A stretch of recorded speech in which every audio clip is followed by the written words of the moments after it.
Have you ever really stopped to think about why you choose one brand over another? I mean, really think about it. It is absolutely not an accident. Today, we're going to pull back the curtain on product strategy, and by the end of this, you'll start to see this hidden playbook that shapes pretty much everything you buy, from your car. So let's start with an icon, shall we? The Porsche. I mean, at first glance, yeah, it's a car. A very, very fast, very beautiful car. But we all know it's also a statement, right? It's a symbol of achievement. The real question is, when someone buys this, what are they actually buying? We're going to use this exact car to figure that out. You know, it's so much more than just an engine and four wheels. Answering this one question, what are you really buying? That is the single most important job of any company out there. It's the secret sauce for creating products people don't just use, but truly, deeply desire. All right, to get to the bottom of that, we first need to get on the same page about what a product even is. Because in the world of marketing and strategy is probably not what you think it is. See, a product isn't just something you can hold in your hand. It can be an experience, like an amazing vacation. It could be a service, like getting financial advice. It can even be an idea. The main thing to get here is this. If it's out there on the market to satisfy a customer's wants or need, it's a product. Simple as that. Okay, so how do we start to deconstruct something like our Porsche? Well, strategists use a really cool framework called the customer value hierarchy, which breaks any product down into 5 distinct levels. Think of it like one of those Russian nesting dolls, you know?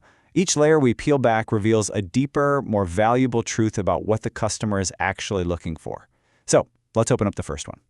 Right at the very center, the absolute core of it all, is the fundamental problem you're trying to solve. I mean, why do you buy a car in the first place? To get from point A to point B, right? So the core benefit is just transportation.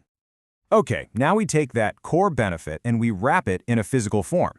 You can't really sell transportation as just an abstract idea, so you build a basic product around it. An engine, wheels, some seats. This is the tangible thing that actually delivers on that core benefit. The third layer is everything customers just expect. It's the standard stuff. When you buy a car, you just assume it's going to have brakes that work, and headlights, and a roof that, keeps the rain out. These aren't special features. This is the bare minimum, the price of entry to even be in the game. Now we're getting to the fun part. This is the most important level for competition, the augmented product. This is everything that goes beyond your basic expectations. We're talking about the premium sound system, the incredible customer service, the long warranty. This is where brands are built, and this is where the battles are won. It's the difference between, say, a Honda and a Porsche. I mean, just look at Tiffany & Co. You're not just buying a piece of jewelry. You're buying that iconic blue box, the white ribbon, the whole history and feeling that comes with it. The box itself adds a ton of value, way beyond what's physically inside. That right there is pure augmentation. And the final level. This one looks to the future. What else could this product become?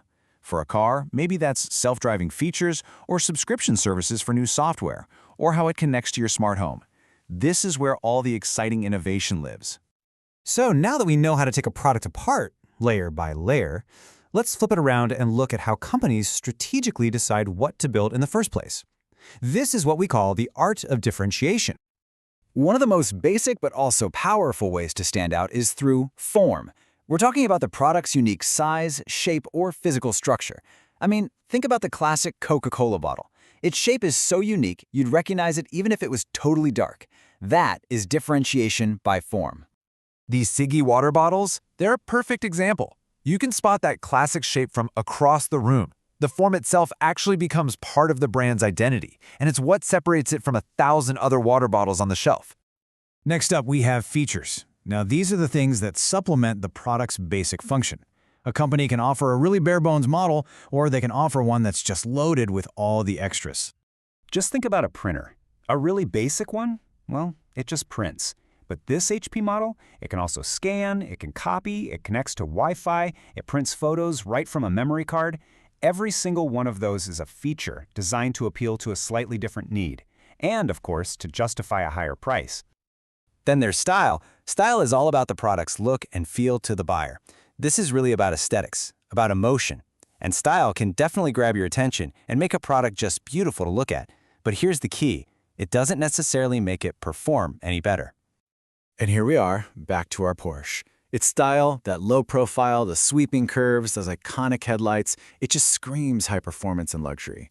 That powerful, emotional aesthetic is a huge part of what customers are paying for.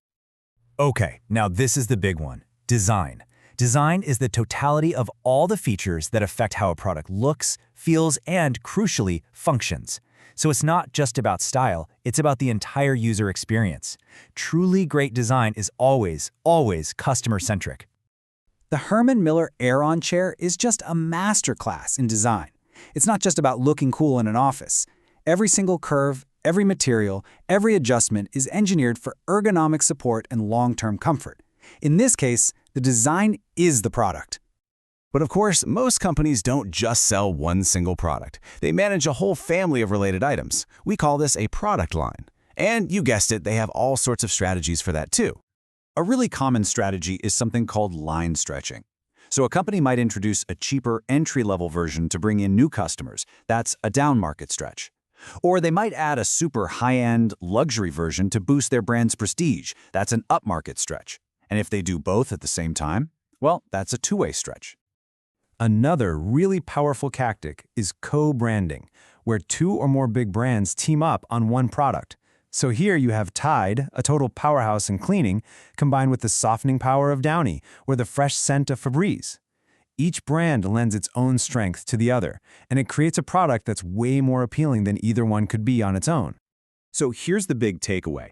Once you have these frameworks in your head, the 5 product levels, the different ways to differentiate, you honestly start seeing the world in a whole new way. So now, I want you to look around. What's the core benefit of your smartphone? Here's a hint. It is not making calls. How does your favorite coffee shop augment its product beyond just serving you coffee? The strategy is everywhere, hiding in plain sight. And once you start looking for it, I promise you can't unsee it. The only question left is, what will you deconstruct next?